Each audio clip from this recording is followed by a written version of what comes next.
In today's video, I'm going to teach you how to create a website in Canva. By the end, you'll have a clean, shareable site built with simple drag-and-drop tools, no coding needed. First, open your browser and head to canva.com.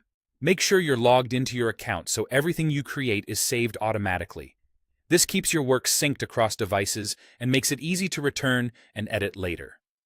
Next, use the search bar at the top of the Canva homepage. Click into it, type website, and press enter. This takes you to Canva's website templates, which are designed for different purposes like portfolios, event pages, and landing pages. You can browse by style and industry, or skim the thumbnails to get a feel for layout and vibe before you dive in. When you find a design you like, click it to preview. Look for a layout that matches your content needs. Think about the number of sections, the tone of the visuals, and the overall readability. Then click Customize this template to open it in the editor. Inside the editor, start shaping the site to fit your message. Replace the placeholder text with your own copy, keeping headlines short and clear. Swap out images by uploading your own or choosing from Canva's library.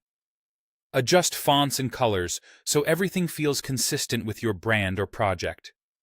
To expand your site, add sections or pages using the controls in the editor. You can duplicate existing sections to maintain a cohesive look, rearrange their order to guide the viewer's journey, and keep spacing generous so the content is easy to scan. If you have a call to action, like a sign-up, portfolio, or contact prompt, make it prominent and concise. To add links, select the text or button you want to make clickable, then click the link icon. Paste the destination URL or choose an internal page if you're linking to another part of your site. Clear labels help visitors know exactly where a link will take them. When your website is ready to share, go to the top right and click Share. Select Publish as Website. You'll see options for website style. Pick the one that best matches how you want visitors to navigate and view your content. Once you've made your choice, click Publish. Canva will generate a link you can share immediately. If you need to tweak anything, just return to the editor, make your changes, and publish again. The link will update, keeping everything current. That's it. Your Canva website is live and ready to share.